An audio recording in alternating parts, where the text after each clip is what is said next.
Ladies and gentlemen, boys and girls, welcome to the season finale of the Morphinominal Hockey Show. It is I, Mike, being joined by everyone's favorite hockey-playing actor, and it's criminally in our minds, Tohoru Masamune. Tohoru, welcome back, buddy. Yeah, good to be back. Good to be back. So before we hop into things, the More Phenomenal Hockey Show is brought to you by Oats Overnight. When we're on the go but still need breakfast, Oats Overnight is the healthy on-the-go breakfast choice for the show and TXHT Hockey. Use our exclusive link in the description on both txhthockey.com and in the YouTube show description to get a $20 discount on Oats Overnight today. And note, when we say on the website, I made graphics that you can click on that takes you to Oats Overnight. Click those links or those banners, whatever your platform you're on. So Toro, the season is officially over. The Carolina Hurricanes are the 2026. I thought the season ended like several weeks, like a month ago. I thought. For me, it did. Well, I mean, technically speaking, the season ended for me in April when the Caps made the playoffs. But for this show, I stuck with it. Yeah, but no, the Carolina Hurricanes are the 2026 Stanley Cup champions. Because we haven't done an episode in a few weeks, the Montreal Victoires are the 2026 Walter Cup champions. They won right before I left for Canada. So, but yeah. This is actually, no, we did do an episode. We did an episode like 2 days after I came back from Canada because of the Stanley Cup final starting on a Tuesday or something. But yeah, did we do some just before the finals? I can't remember. I know you were asking. We did something. No, I think it was Starkey and I, or probably you and Starkey. Yeah, for the Cup final. I don't remember. It all this stuff blurs after a while. It does. It does.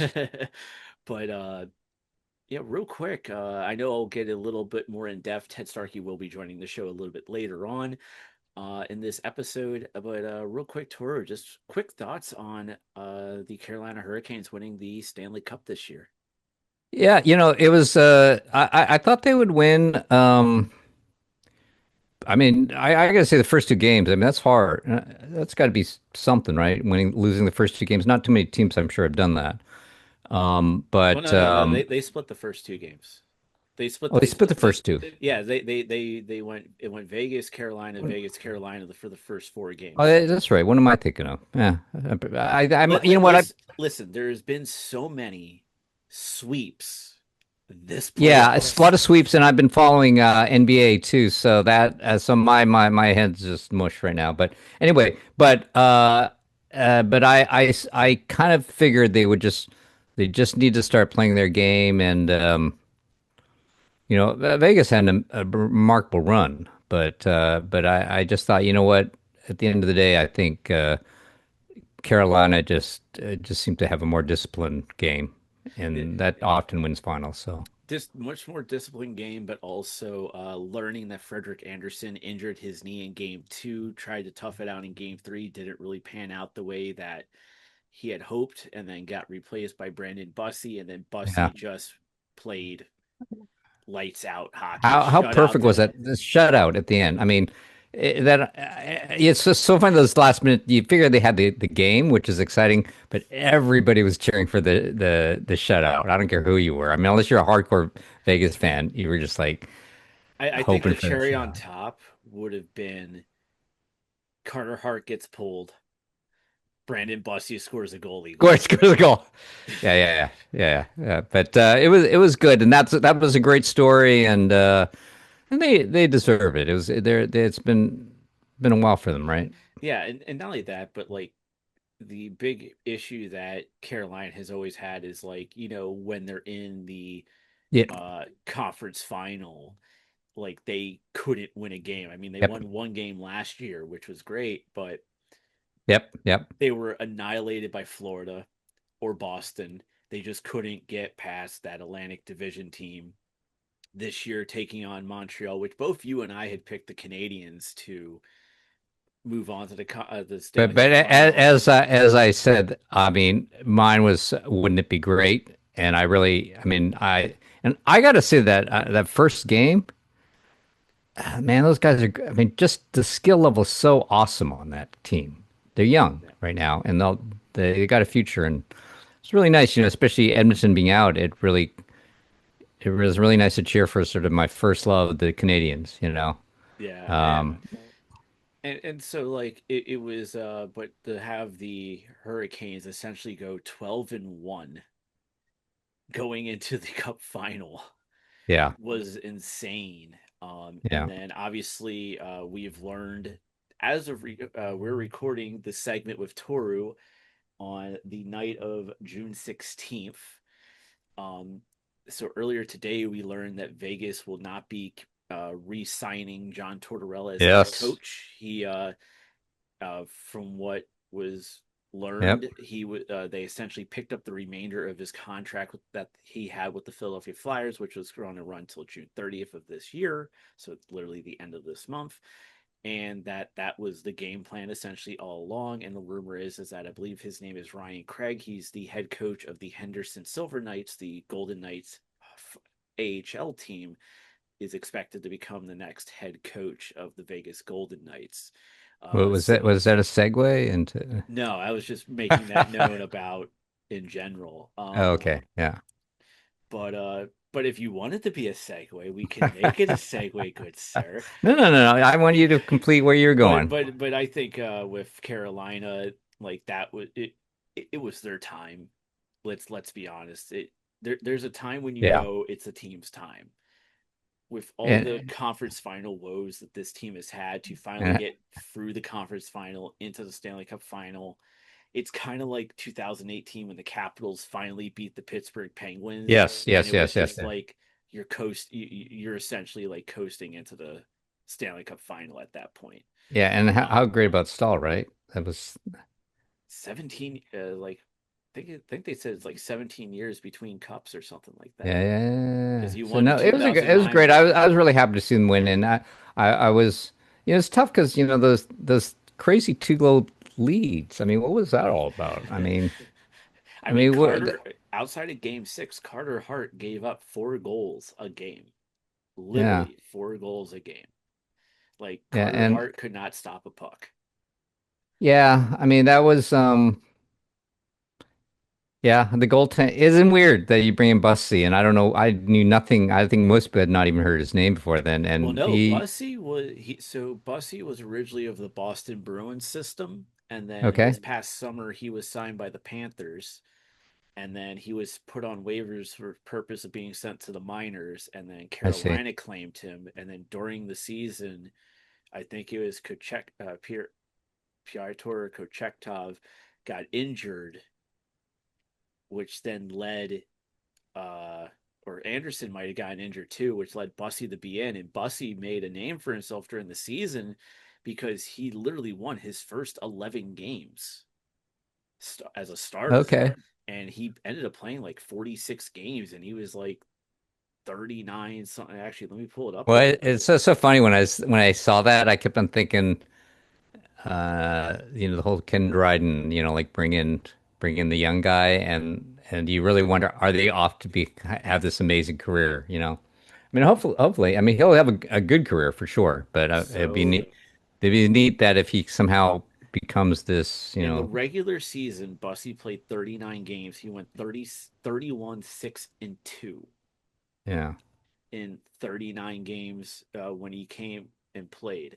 In the playoffs, he only played those 4 games, and he was three, and he won 3 of them. He was 3-1 yeah. because obviously the one game he lost was game 3 when he came in relief of Frederick Anderson. Oh, one thing I thought of too would have been nice instead of Bussy scoring the empty netter, Stahl. or scoring the empty netter would Yeah, have been fun. because then Stahl would have scored in all six That, games. I I think mean, that that would have been then he kind of would cool. just sole owner of that. I mean, I think it was the first in 70 years or something like that. Anyway, Yeah. but he would have been the guy. He would have been the guy. And I do agree with the conversation between who should have gotten the Conn Smythe. Is it Jordan Stahl? Is it Taylor Hall? I think they got it right with Jordan Stahl. I don't think he Well, could have. you got to no. I think because I think there has to be a little bit of humanity there. You have to do with the right the right thing, and I mean not that. Yeah, I mean I get it, I mean, but keep in mind, literally in game one of the very first playoff game against the Ottawa Senators, Jordan Stahl dropped the gloves with Brady Tkachuk, yeah, yeah, yeah, yeah, yeah, and it yeah, set the tone for the yeah. entire playoffs for the Yeah. Hurricanes. That's what a playoff MVP is. It's like, it's not always about scoring all the goals. Like Taylor Hall had a hell of a playoffs. Well, and also you don't know what's going on in the locker room too. I mean, I'm guessing as captain, he really stepped up to just galvanize everybody. I'm guessing that the locker room, well, obviously they won. I mean, you can't win a Stanley Cup without a solid locker room. So, Yeah. there could be a lot of other things too. But I mean, not that, not to take away from Taylor Hall, but I think it's great. The whole thing felt good. The whole thing felt good, and I was even with my Celtics being out early. I was very happy to see the Knicks win the night before because, when it just feels good, when the right team won, it's a nice feeling. So yeah, that's what I So, felt so, this Stanley Cup, and so I got to throw this out there to you. As an Oilers fan, how you yes, feeling about seeing Taylor Hall lift the cup before Connor McDavid? I know it's crazy. Well, more importantly, how does Connor McDavid feel? I mean, that's got to kill him, right? I mean, it's kind of crazy. I mean, I don't know. I mean, everything's so it's definitely an S storm, and it feels like that in Oiler country right now, and so I don't know, but they've always been like that. They've been this crazy. There's always been drama around them, and maybe they can pull together a cup for McDavid. I don't know. I hope they can. It'd be nice for everybody. I mean, I think even if they got a cup and he left after that, I think people would be feel better. You know what I mean? I think even McDavid too. He's there because he wants to win a cup with Edmonton, but yeah, everything's a little crazy right now. The coach, they still haven't really, fixed the Let's talk goaltending. about that. Yeah, Because I know Starkey and I will do a deeper dive on the Carolina Vegas yeah, series. We mentioned Tortorella is no longer the head coach of the Vegas Golden yeah. Knights, which But is that would something be interesting, huh? which That would be something fun. something a lot of people suspected from the beginning was a possibility. Yeah. Um, Obviously, the NHL has, at the request of the Players Association, has opened an investigation on disgraced former NHL head coach Mike Babcock. I mean, it's Yeah. true. He is disgraced. They're doing an investigation on him from what happened in Columbus in 2023, which prompted him to resign as head coach before even training camp even started, which thrusted Pascal Which, Vincent into the head coaching role for that one season on the spot. Um, Obviously, it's well documented that Vegas would not let the Kings or the Oilers interview Bruce Cassidy I know. because the reason was is that, it's because it's during the we're focusing on the playoffs right Playoffs. now. Oh, that was yeah, such a Well, crock, right? now that the playoffs are done, are you going to grant permission for Bruce Cassidy to interview for those coaching jobs?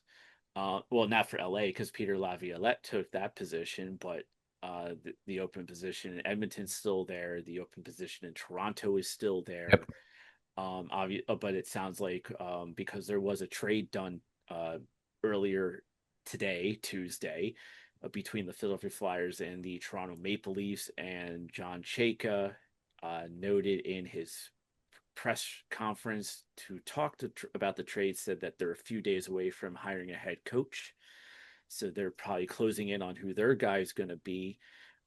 So the question then becomes, now that Tortorella is available, you don't think Cassidy is going to be available to No, interview no. still for the They Oilers, got him for a year, and they're probably gonna just which exercise that option. Cassidy's been saying on podcasts, I want to coach. This is, let Yeah, I set mean me it. free.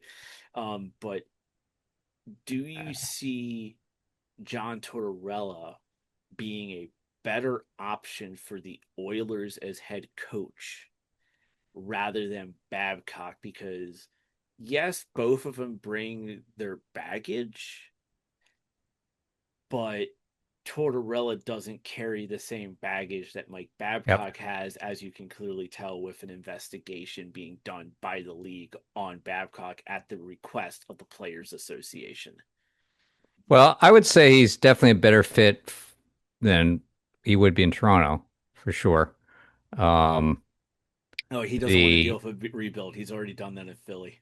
yeah, and I think it'd be really interesting just because he's Tortorella, and also one controversy with Babcock is the NHLPA, and also which is interesting. I heard that they were only willing to do a investigation. It's kind of weird. They will only do an investigation if he is given an offer. So apparently that means if they're doing one now that he Well, has actually received an offer. it wasn't about an offer. It was, if from everything that I've read and heard, is that the Oilers are serious about considering Yeah, giving yeah, Babcock an and offer. not, that's what I figured. But I heard I want. Does that mean that they actually made an offer and that invoked the investigation? I don't know, I don't think but so. you don't think so? I think what it is that where they're at, because Babcock had met with the owner, had met with management, Oh, I see. Because they've already ha- started the process. and had met with some of the I see. team leadership, like on the So of that the was player concerned. side, that the players, even though it also came out that there are players on the team that have reservations and don't really want Babcock to be the coach. Well,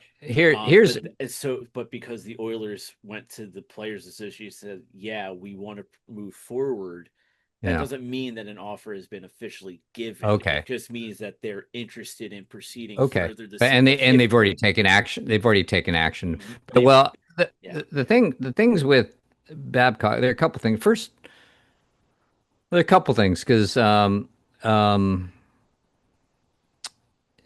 most of the fandom doesn't like the idea. But McDavid and Draisaitl, who I'm sure had quite a big say, have signed off on it. Now, one interesting thing Zach is, Hyman did, because Zach Hyman yeah. played for Babcock in Toronto. Well, here's another thing too. Michael Babcock Jr.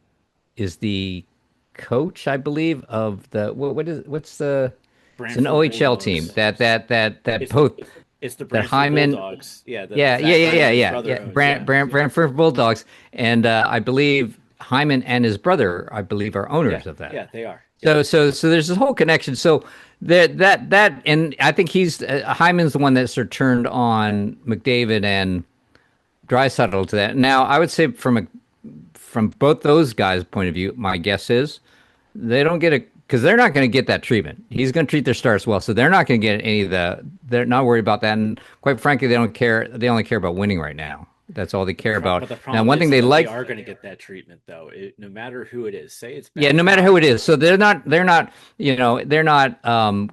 in their minds. They'll say, okay, well, maybe some of the new guys are, have things to worry about, because I think, but the thing is, Babcock's, he's a bit of a bully and manipulative bully. But they're not going to get that treatment from him. Yeah, But they one will. thing that Yeah, they would. They would, because the thing is that he was notorious for not just doing it to the young guys. mm, He was notorious for doing it to the veterans too. The yeah, stuff that he has done to Mike Modano, Chris Chelios, Johan Franzen, true, true, true, true.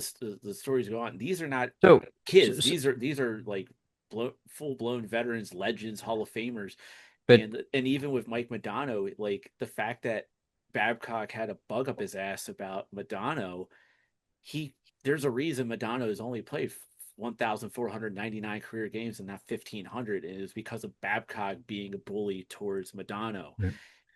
but Chelios has stories of things that he experienced with Babcock in Detroit and Johan Franzen having little anxiety attacks because of what Babcock did to him.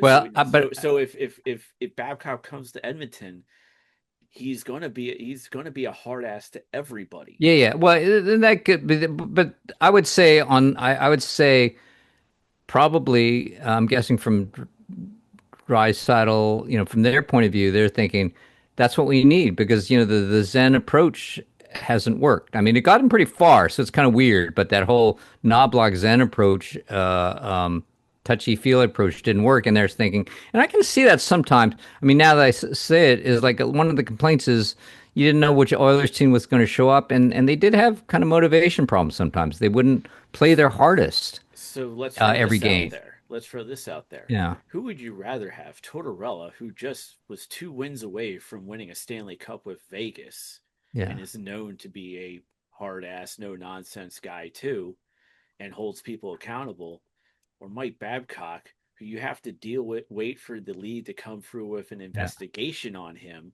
hasn't been in the league Yes. It's in legitimately in 2019, I think. since like in 7 years, Yeah, yeah. Well, and hasn't technically really when he was in the league hadn't really done anything in almost 20 years.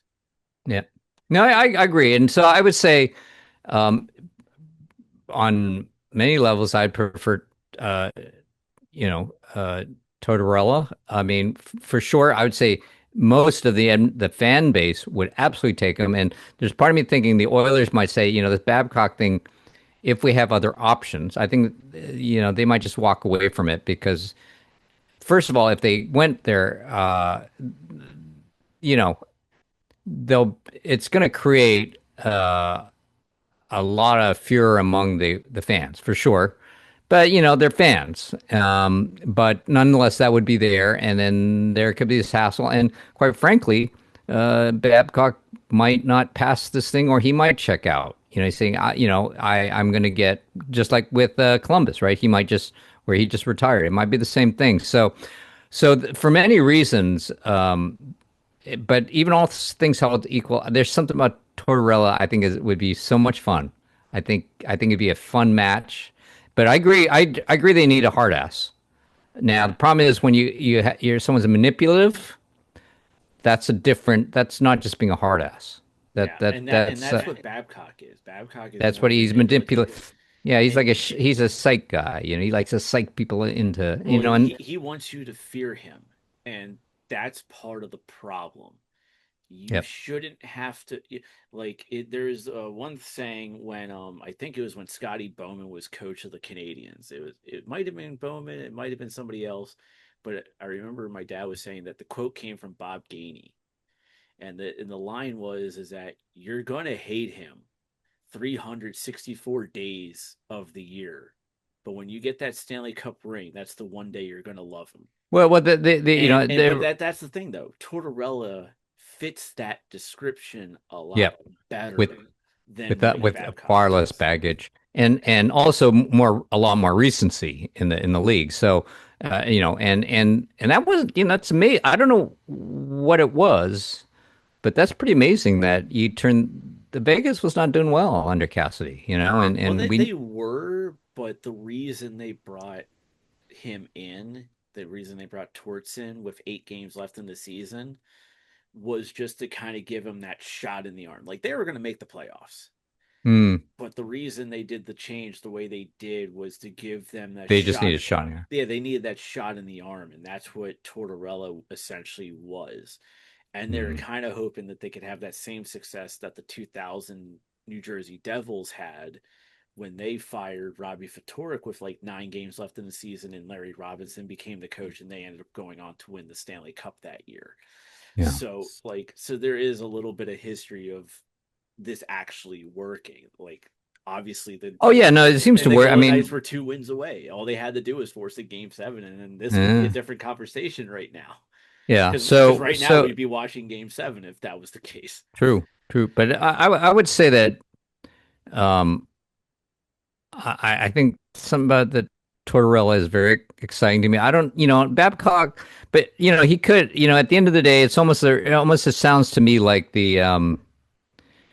the old Patriots dynasty, with Belichick. It's like they always said it's not fun playing for the team, but you get to win, and then I think that's the only thing I think on even the fan base, if they won, and now unfortunately, winning does not mean just making the finals anymore. That's the hard Yeah, part. you have to win But the championship. if Right. they win a cup, then I think everybody would happily take some manipulative, you know, uh, uh, person in there because I think that's all anybody wants in that town right now. And and you think about it, a lot of the teams. I mean, a lot of that whole thing is the nice teams don't it kind of the teams that no one likes. Those have had a lot of success recently. The Panthers, right? And even when even Vegas, it's the teams that they don't like. It's a winning formula these days in the NHL. I don't know. So it seems to me. I mean, you like to see the classy teams win, but I don't know if they necessarily if that's We'll put it this way: a lot of these people with sort of so I don't mind the baggage. Now, Babcock, maybe there's too much, and there's also the fear that somehow he's been out of the league too long. And there's also, I think there, I saw the name Daryl Sutter come up, and I'm thinking, you want people that have been kind of, Daryl's happily retired on the farm doing yeah, what he yeah, loves to do. yeah, I don't see Daryl Sutter coming back. But yeah. So, if you're talking about it, and here's the other thing that we haven't discussed. We knew that there is always kind of conversations about Darnell Nurse oh yeah, I think and he's out, about right? yeah. But the thing is though, is that it's not ironic that at the same time that the talk about Mike Babcock potentially becoming the next coach and having to have an investigation done by the league, it's not I don't find it ironic that this exact same time Darnell Nurse is technically still part of that players leadership group, Yeah. that's when he went to management and said, if this is your guy, Oh yeah, trade maybe. me. I I never would thought not, about that. because the timing of when it came out that Darnell Nurse has submitted his list of who he'd be willing to waive his no trade clause to Yeah. around, and it's around this exact same time. I don't, or that's the word I'm looking for. It's not a coincidence, in my opinion, Yeah. that happened. But I mean, there was talk that because I mean, on some there level. was always talk that like they were gonna move on from him, Yeah, but and Darnell Nurse, I can sort of see why he's always a bit of the scapegoat. Um, and I've heard this on broadcast before, and the more I think about it, he never, in these post game interviews, he never seemed that happy. And maybe that's just his nature, but it never seemed like, mainly because I think he was often a scapegoat. And people quite often they say he's playing great, they'd say, "Oh, he's terrible," and it's Edmonton, Edmonton fan is hard. That was like with it's like that in what's his name? Toronto. They chased out Marner. Yeah, yeah. So it could be a number of things, but yeah, the timing is kind of interesting. But in answer your question, yeah, I mean if they pick Tortorella, I would have a lot of fun with that, and I agree with you that he kind of brings that same X factor of maybe you need a hard ass in there, but without all that extra baggage. My dad was saying it the moment that Tortorella got fired by the Flyers. Sorry, my nose wants to sneeze, but I can't sneeze. My dad pretty much said the moment that Tortorella got fired by the Flyers, that that the team that would be perfect for him is the Edmonton Oilers. Oh, absolutely. No, no, it'd be a great fit, But without here's a doubt. why. But here's It'd be a why. great fit, without a doubt. It's a veteran team Yep, that just needs that push. yep, And that's all that Tortorella needs to do, is he just needs to give them that yeah. push. So I Because don't even know if they're with veteran, talking to him at all. but at the same time, the other thing that needs to be factored into this conversation too is the fact that McDavid is going into the first year of that 2 year extension Yeah, this upcoming season. So when you look at this, yeah, they say it's a 2 year plan for with McDavid on the Oilers before he potentially maybe walks and goes elsewhere. You really have to look at this as a one oh, year without a doubt. plan. It's a 1 year plan. Because Yeah. if they don't do anything again in the 26-27 season, you're probably at this time next year talking about McDavid being wanting to be traded out of Edmonton. Well, I think minimum they're in the finals, minimum, you know. Yeah, but that's not good enough in that regard. But It's even like, then, that's not good enough. Yeah. yeah, and that's kind of the problem that the Oilers have kind of backed themselves into in that And they situation. need to. I think I'm guessing there'll be some real wholesale changes in the roster. I don't know. Stan Bowman's such a hard person. I don't know. Like he does some great moves, and I don't know what he's doing half the time. But they got to fix that goalie situation. I guess Markstrom's on the market now. Yeah, Jacob Um, Markstrom of the Devils. Yeah, there's yeah. talk that he's So being so shopped I around. Obviously, the Flyers just traded Samuel Urson and Emil Andre to the Toronto Maple Leafs for Joseph Wall and Simone Benoit. hmm, And there's a draft pick involved in there that went to Toronto as well. But so like obviously the Flyers in that case shored up their goaltending with a 1A in Dan Vladar and a 1B in Joseph Wall, yeah. for them. So that's one goalie that's now off the board that a lot of teams were looking at in Joseph Wall. Yeah, So they gotta fix that. And um, I mean, if they could get someone great and yeah, we'll see. That has to be fixed. And then, there are a lot of things. There are a lot of things they need to fix. This offseason will be very Move critical. Yeah. Evan Bouchard to offense. Evan Interesting. Bouchard is not a defenseman. Well, yeah. He is not a defenseman. He He, is he is not a good. He is defenseman. good. It's nice having him back there. Maybe in the power play, huh? Just Yeah, keep him yeah. there in the power. He's I look at Evan Bouchard the way I've looked at Mike Green, Eric Carlson, Chris Letang, and all these like Quinn Hughes. They're not defensemen. They're Yeah. forwards. They're forwards So who crazy are on because defense because they focus more on their offensive output, and they're not oh usually the most defensively reliable.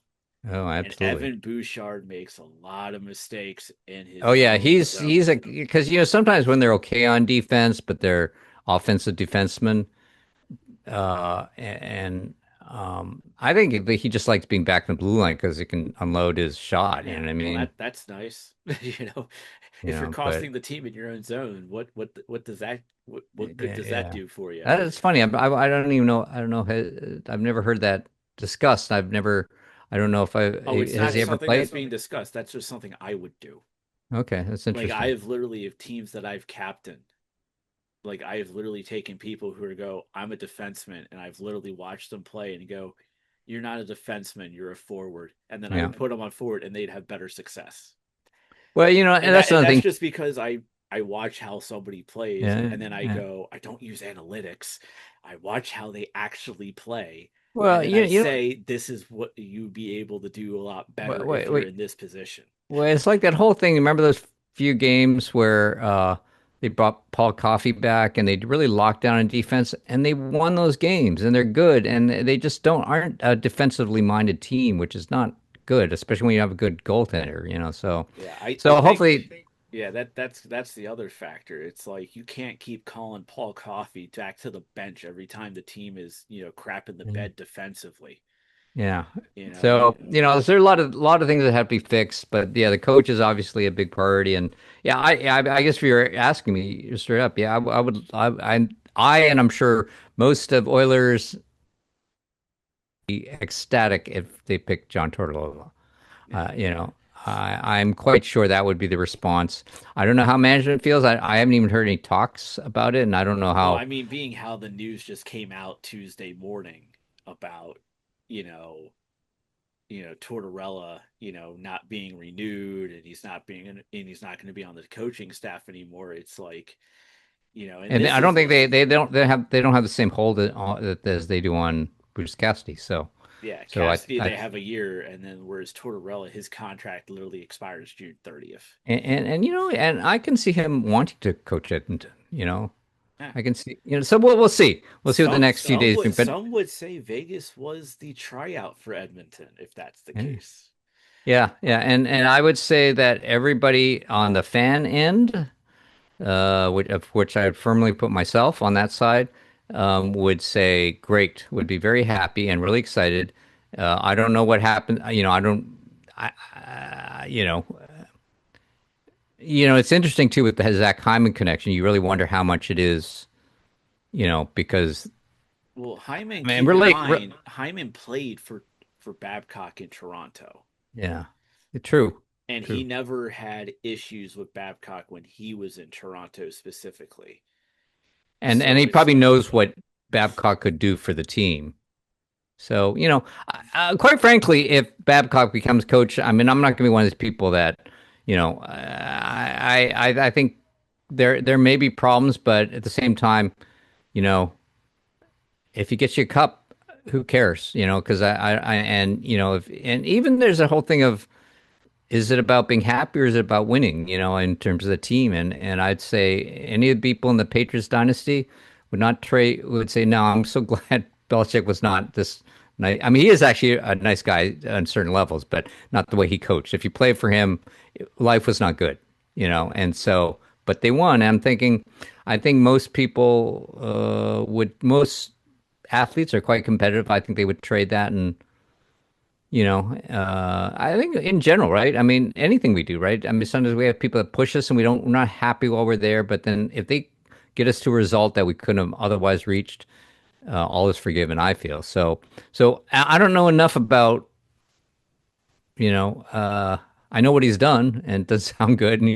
But, and I'm not one of these people change. I don't think people really do change, but, if that happened, I would say, all right, well, let's see what happens. It's not like he sucks. You know what I mean? Like, I don't think he has potential to well, be a great coach. he Babcock, he has one Stanley Cup with the Red Wings, which was 2008, Yeah, it was a long time ago.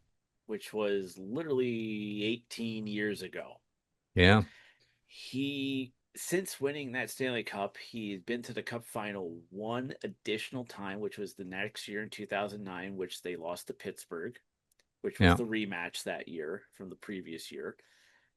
And he hasn't been back since. yeah. He So, hasn't been back since. He didn't really do much in Toronto, you know, but at the same time, when you have in like 2008 essentially a Hall of Fame roster yeah, it with like was. Nick Lidstrom, Henrik Zetterberg, Pavel Datsuk. I think Thomas Holmstrom might have still been playing. No, it might. I think it was Johan Franzen was the Yeah, big heavy at that point. I think Holmstrom was retired by then.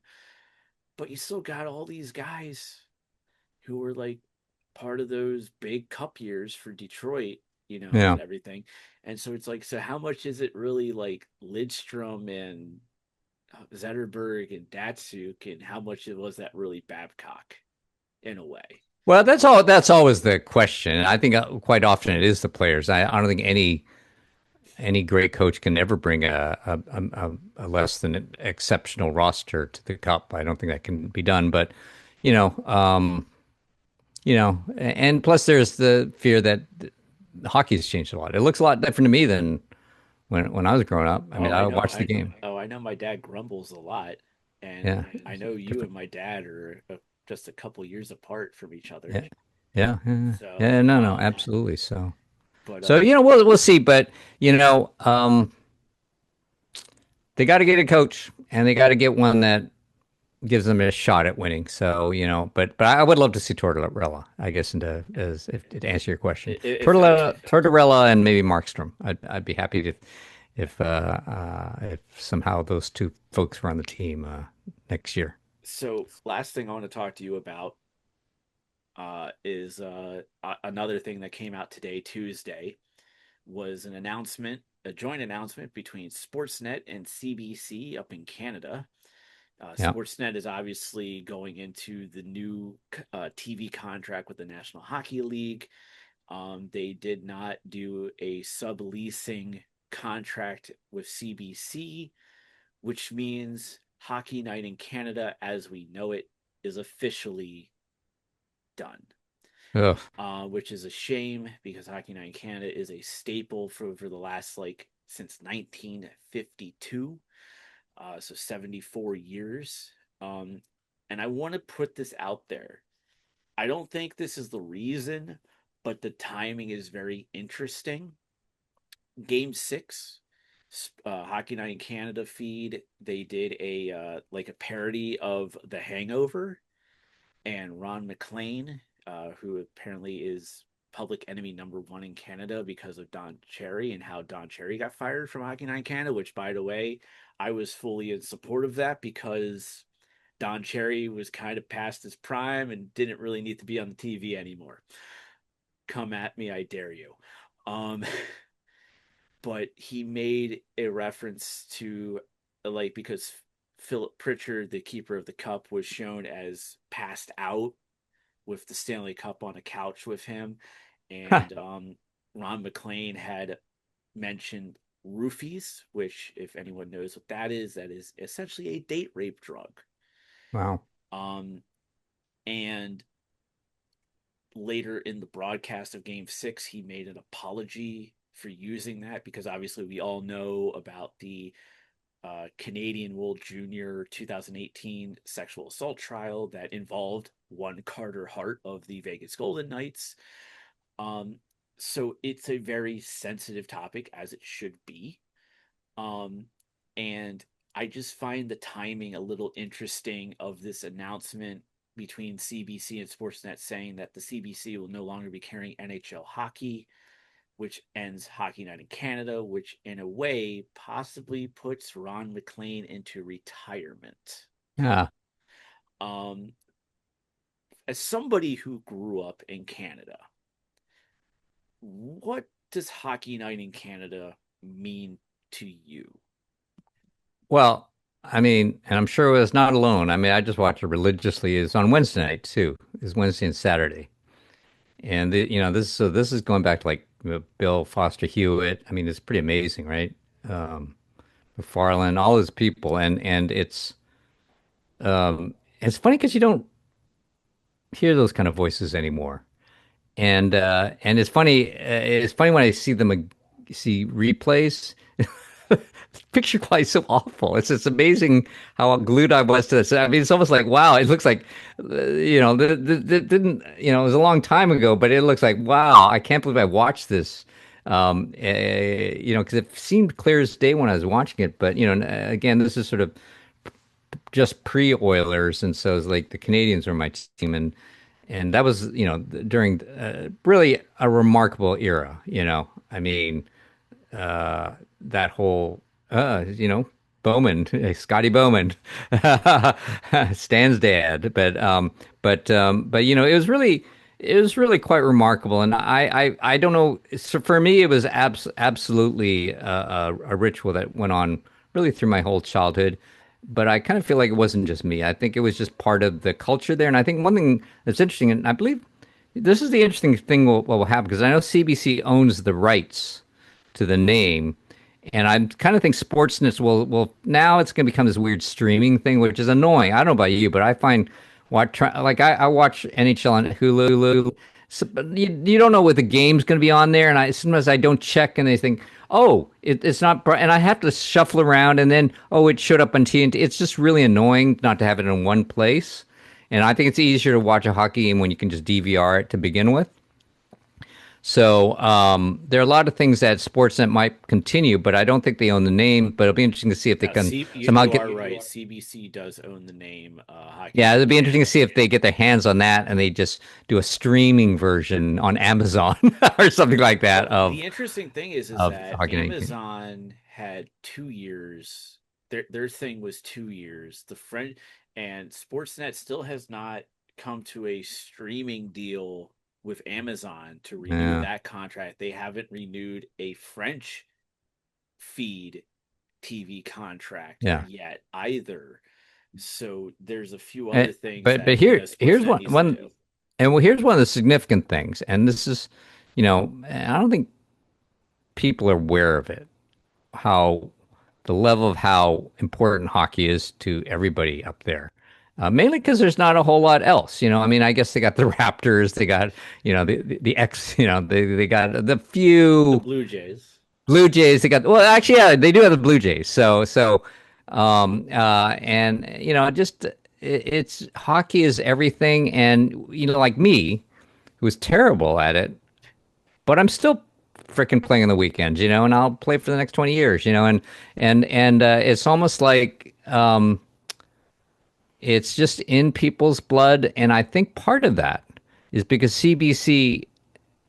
I don't know how it works up in Canada. If you can still get it on Rabbit Ears somewhere up in Yellowknife, but I believe they don't have that same rule here where nothing goes over the airwaves, and I think you can actually watch CBC, I believe, for absolutely free through Rabbit Ears. I believe. I might be wrong on that. It might be Well, digital. antenna is coming back, but it's digital antenna because I know the Oh, Golden digital. Knights, I think the Mammoth, Well, I in, think in the any case, Downstars, I think some of them are using, I think Scripps has but a digital in it, antenna service, so you the can get those type of channels over those waves that you can't but get. the point is, you can be anybody in Canada, like in the most random place in the middle of nowhere.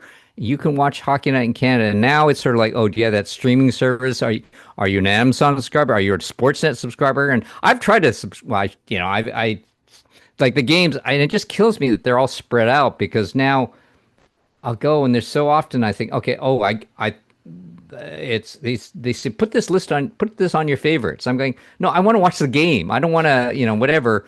And so it went away from something that someone can say, hey, oh, hey, you hear the games on on Hockey Night in Canada. Hey, let's go watch it. And then you just find somewhere and you can just get it no matter who you are. You just have, some form of a TV.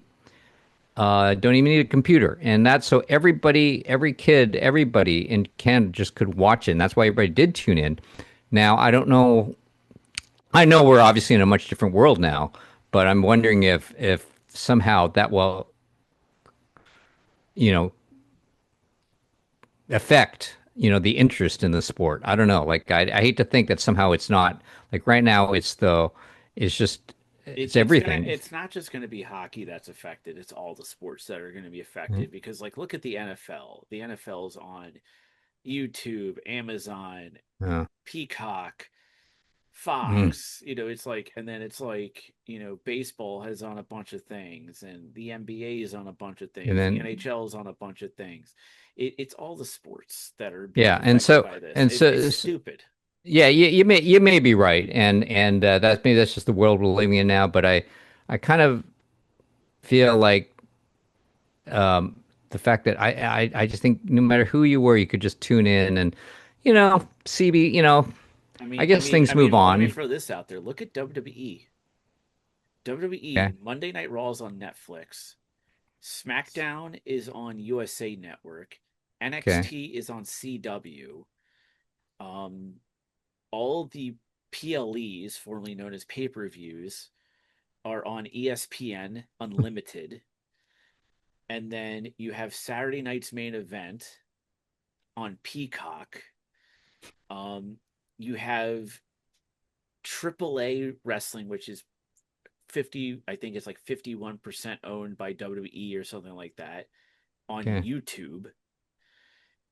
It's like there's like I just listed like six things and it's like six different places that you have to be able to watch it. And And I hate it it's too much. It's too unless you do much. your research. You don't know, like you have to go. Now I have to check. Is it going to be on? Is it on my area? Do I have access to this? And I said, do I have to freaking subscribe to this in order to just watch this game? And so it's become really increasingly hard. But that's one thing I feel bad about is whatever happens with it. And say Sportsnet buys the name Well, Hockey Night in Sportsnet will. Canada. Well, I don't think they're going to buy the name Hockey Night Canada. You don't think so? From what it sounds like from the joint press release, is that Sportsnet is just going to do their own thing. Like they'll still have hockey on Saturday nights, like always. It's just not going to be Hockey Night in Canada. It's going to Yeah. be just something else, or it's just going to be another Saturday. It's just going to be Yeah. another regular night in the NHL. And, Because and like so, because I started watching Hockey Night in Canada down here in the States. I yeah. mean, obviously I know you're in Los Angeles, I'm in Maryland, but like probably when I started watching Hockey Night in Canada was probably like in the early mid 2000s when we had NHL Center Ice and we would get the Hockey Night in Canada feed. Yeah. And so my dad and I would always make a point to watch the Hockey Night in Canada And it's feed Saturday because, night, right? yeah, Yeah. on Saturday nights. And because we wanted to see, back when it was actually good. I mean, I'm sorry, but the latter years, of Coach's Corner was not the greatest thing. Like you would get a little nugget here and there, and then it was just all nonsense from Don Cherry. That's Yeah. why I also was fine with him Yeah. being fired. Um, again, come at me, I dare you. Yeah. Um, but like the early years when we saw it, like yeah, Coach's Corner was pretty good. Hockey Hot Stove, which eventually became 32 Thoughts, which then eventually became Hockey Headline or Saturday Headlines, during the second intermission. Like that was a segment that my dad and I loved the most was Yeah. Hockey Hot Stove, which then became 32 Thoughts, which then became, you know, Saturday Headlines. Because that's like the insider stuff. That's like when you're like learning more, like, oh, what's being talked about behind the scenes, what trades Yeah. could be happening, what signings could be happening, what, you know, this and that. And it was like that's the stuff that was like, oh, I really like this. That Yeah. was like the stuff that my dad and I really loved watching was the second intermission stuff. And Yep. then when Brian Burke used to do Hockey Night in Canada, him having Berkey's corner, like I guess on the late night games, like the Mm. 10 o'clock games. It's like, yeah, man, it's like we don't want to stay up that late, but it's freaking Brian Burke, man. Yeah. So but yeah, Yeah. So it's kind of sad. it's definitely an end of an era, and and I'll admit that. I mean, I wasn't, it didn't become the ritual. I just want to watch games, and so I watch it through Hulu. I guess that's ESPN Plus. I guess Yeah, that's the through ESPN via Plus Hulu. one. Yeah, I mean, Yeah, yeah, and I that's what I watch. And catch sometimes, games via Hulu and too. and So I gotta say, I admit I do enjoy the TNT broadcasts. I I mean, will say the TNT broadcast is a lot better than the ESPN slash yeah. ABC Oh yeah. presentation because one, no disrespect to Sean McDonough, he does a good job, Yeah. but you're an NFL guy calling hockey. You need to call the game. Yeah. We don't need all these useless facts and stories when the action is being played. It's not like the NFL where there's Yeah. like 65 minutes of downtime and you just got to fill the air. No, there's action going on nonstop in the NHL. You need to actually call the game and not just like the worst thing that you can do is be sharing some pointless story and then a goal gets scored. Like the guys Yeah. on ESPN don't even notice if a guy is like missing from the bench or something for a long Oh yeah. period of time. And it's like Ray Ferraro. I like Ray. I think Ray's does a good job. I mean, the guy knows what he's talking about. He played in the league for several years. And but like, come on, Ray, you're right in between the benches. How do you not notice and say, "Hey, so and so is missing from the bench"? Right. Exactly. Exactly. It's like that's part of the job of being between the benches is to notate that stuff. Like when Brian Boucher is between the Right. benches Right. for Exactly. That's why they TNT, stick you there. he Yeah. Yeah. he, You're right. he he's going, hey guys, just a heads up, so and so is missing from the Yeah. so and Absolutely. so bench, and it's been a while since he's been there. Yeah. And that stuff is important for the feed. Like I kind of blame Mike Emmerich for the pointless stories and facts and stuff like that, and Pierre McGuire for, well, he's just ego boosting himself because he wants to make it about him, about how he knows about Right. how this player played at this high school or this bantam league or this pee wee league. And it's like nobody cares, Pierre. Yeah. Yeah. Like we care about. It's like, okay, yeah, it's a stop to play. Yeah, share the little thing about when Yeah. the guy played in junior or whatever. But then, like, when the game's going on, shut up or just bring up something important about Do, the actual game itself. do you ever do you ever see the old, like, I think they have them on they have them on my Hulu, the old, Oh, like like, the old Stanley 70s Cup games. broadcasts of Hockey Night in Canada. Those were those were like crazy. I mean, you're talking about like something that's just part of the game. I don't know, and they just everything about it, like the play by play, was just was awesome. Yeah, But yeah, I'll definitely have to watch. I'll have to dig up some old um I kind of missed the whole section in the middle there, so I should probably watch. When did you say you started watching them? 80s, you said? No, I I started mean, I'm watching not like 80s, no 2000. mid to late like early mid 2000s whenever And it you was good got then. It was good. yeah I think yeah. that's a section I wasn't really so I'll definitely watch some old broadcasts. Maybe I'll have to watch old Oilers games. I mean, keep in mind, like one of the best. I mean, that was also the era of. I think they're more out west, but Jim Houston with Craig Simpson Uh, on Hockey Night in Canada is like, dude, those guys were freaking amazing.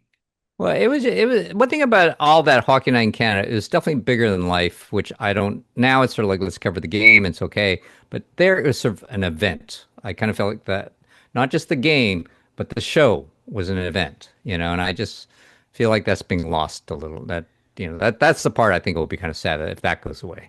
Yeah, Well, it probably will.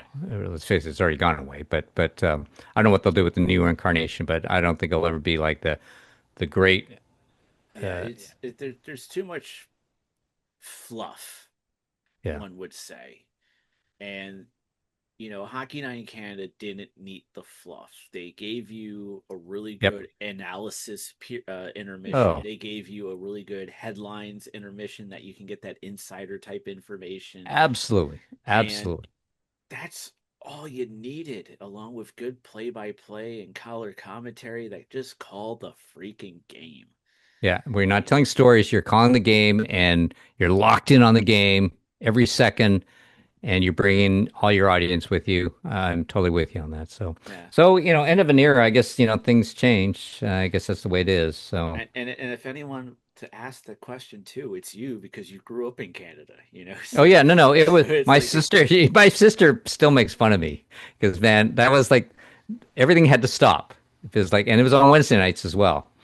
Everything had to stop, and plus I had I had my stick, and I was making plays while watching this in the living room. So what hockey loving kid didn't do that? I remember yeah, one time my dad stepped away and I had like the little toy stick, like with the yeah, team yeah, yeah, logos yeah, on it and everything that you yeah. would buy at the arena. And I remember like Dale Hunter dropped his stick and then he went to pick it up and I was like, "Hey Dad, you missed it. Dale Hunter dropped his stick." And I imitated Dale Hunter picking up the stick and he just like, Yeah. "Uh-huh, that's nice. Go back and watch the game." And I was Yeah. like, and So so now that one was like early mid 90s, and like or oh, no, okay, actually that okay. would be definitely early 90s because Yeah. because that would be like And, 5 or and 6, so maybe 7 so years old then. so I'm thinking, what do they all say? Don't something to the effect of, don't be sad that it's over, just be, glad that you experienced it. And maybe there's a bit of that because I feel as I say in Canada, especially like you felt bad for the the kids now, because it was a huge part of my. In fact, I'm trying to think if there's anything else I watch religiously. There probably are a few things, but that's the only thing that really comes to mind that was okay. I have to watch this.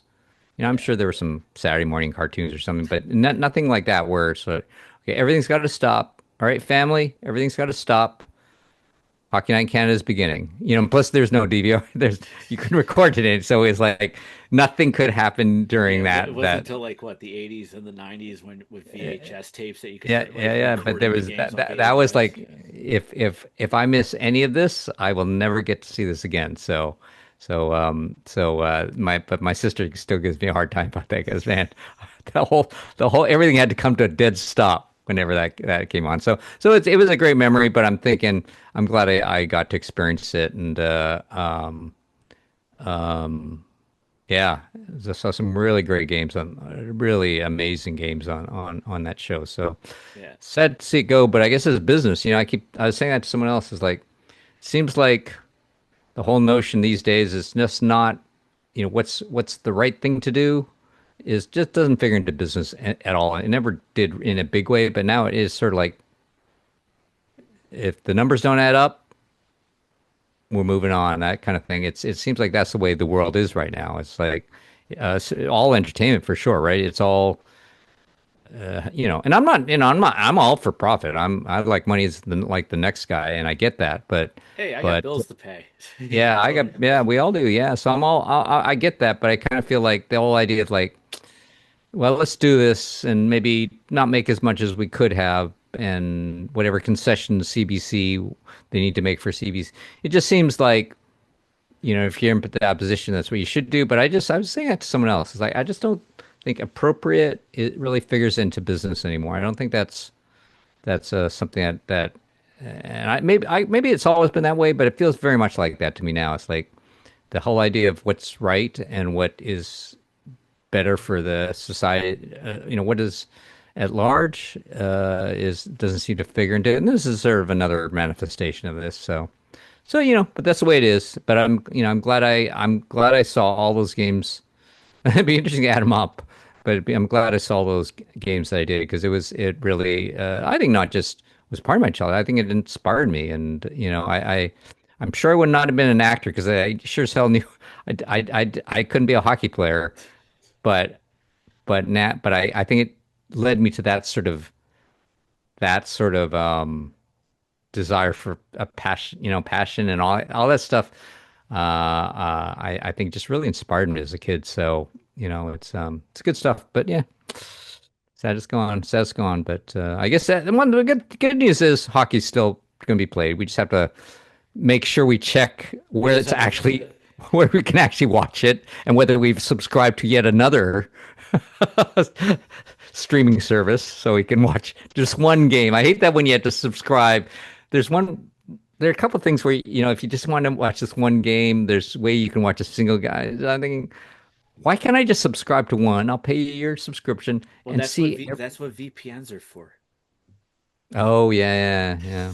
I should think about that. Because one thing that people do I over should think here, about that. something Yeah, that people do over here in the States is for WWE, is because like the things that I mentioned, like NXT, the premium live events, SmackDown, Saturday night's main event, all those are on Netflix internationally, along with Monday Night Raw. So people will get yeah. a VPN and would VPN into another country to just watch all of it in one place. Well, it's like when I went on my sailing trip, is we had the VPN on the boat, and to all these companies' knowledge, we never left the country, even though we were out in the middle of the sea.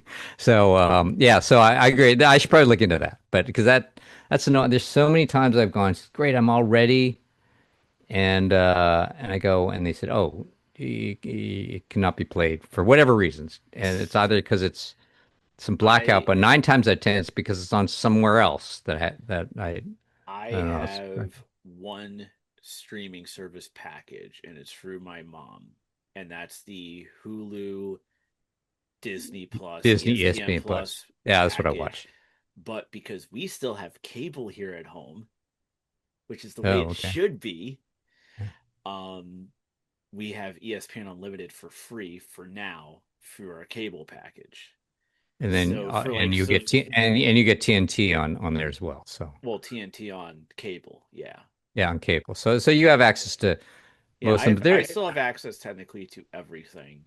but you know what Um I hate is when I don't have time to see the game live, and I come back and I don't find out till later that there's no way in hell I can ever watch this well, game. I've always gone with the mindset of if I'm not able to watch it live, then Mm, come to that. just move on to the next one.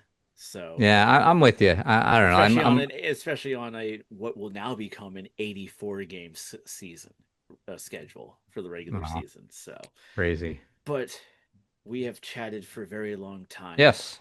But remember I said since I checked out after the Oilers left, I'd have nothing to say, but obviously I can talk hockey with you all night. And for those who don't know, this was supposed to be a 30-minute segment with Yeah. Toru and I, and we've been going for almost an You, hour. We you started get you around get us talking hockey, and then we started around 10, and it's almost 11 o'clock at night Eastern time on Tuesday, June 16th. So with that, Toru, where can the people find you on social media, and what projects do you have coming out that you can talk about? um That's the key sentiment right there, everybody. What can he talk about? um let's see. Well, it's Instagram, my name at Tohoru Masamune, and then it's probably the best place. And I will be at selected dates during Comic-Con at the end of the July, something like that, end of I think I July. think I think San Diego's at the end of July. Yeah, and then I and then there's another thing in the area, geeking out. I had sorry, I should have been better prepared for this. Geeking out, something like that. That's in the LA area, and then I have Power Morphicon on end of August, and then Toru, say Power Morphicon real quick. Power Morphicon. What did I say? Because Oh, I there you can't go. be there. Because I Uh, can't be there. and For the record, and Power hey, and Morphicon. just so you know, and I'll No, no, keep you posted on this. but real quick, for the record, Power Morphicon is the reason why Toru and I are actually That's friends. right. Yeah, So you're wearing that's why that it's same jersey. heartbreaking to me that I can't be there this I year. know. Well, you'll be missed. You'll be missed. But and I'll keep you posted on this. Sometime in 27, apparently, I just got a message from my agent that I'm booked for a weekend in Peoria, Illinois. I don't know when it is. Sometime in 27. I said because I was worried about conflicts. I'm doing a lot of other things over the summer. And she goes, "Oh no, it's not till next year." And so, but I'm very excited. I've never been to Peoria, and I've heard, with elections, what is Peoria thinking? Well, I will find out what they think of Ninja Turtles out there. So I'm looking forward to that. Well, But keep in mind, I do work in guest relations for some conventions out here on the East Coast. So who knows? Maybe I can we can eventually get you out here to the DC yeah. Baltimore area for Oh, a I would for love a that. Yeah, I convention. would. I have not been to DC forever, and I believe I think I have some friends out there. But anyway, I mean, yeah, DC would be awesome. But yeah, but off the top of my head, those are the conventions. So I got a Criminal Minds thing I just shot, and I'm work. Oh, here's another interesting thing too. I'm working on this crazy project. It's a voice thing, but it's for this thing called Whispers, and it's by Pickford AI. But it's crazy. Like I literally, they'll pay me each year this thing goes. Like I've been paid up front for 3 years or whatever. But I just went in for an hour and did this AI recording of voice stuff, and created this character. And we go there's this whole interactive thing. It's really insane, and the characters are generated in real time, but it's actually it feels very much like the character that I worked on. So I don't feel like, oh, they're ripping me off. But I'm paid, and it's renegotiated after 3 years or something like that. I get paid for it, but I don't know if I'll ever have to go in the booth again. So anyway, it's called Whispers. I know it. I have a screening in Mountain View, California, on July 8th.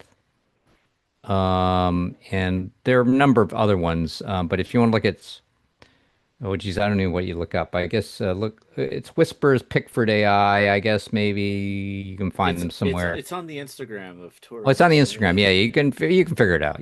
You're all smart out there, so you can figure it out. But there are screenings throughout. I'm not going to be at every one, obviously, but I think they just had a sold out event in New York. But so you probably are better off. I should find out what the link is for that. But they're probably better sources than me. But I will be in Mountain View on July 8th, and it's gonna be fun. So if you can make it to that, come to that. So I'm apologizing in advance. I can't get out to that. it's okay. It's okay. But you know what my life situation's been like for the Yeah, last absolutely. like almost 16 months now. That's right. That's right.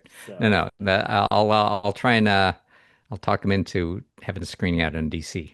and then you coming out here for it. So, Yeah, yeah. I'll come out if it's in DC, and then maybe you can hook me up with the show in the meantime.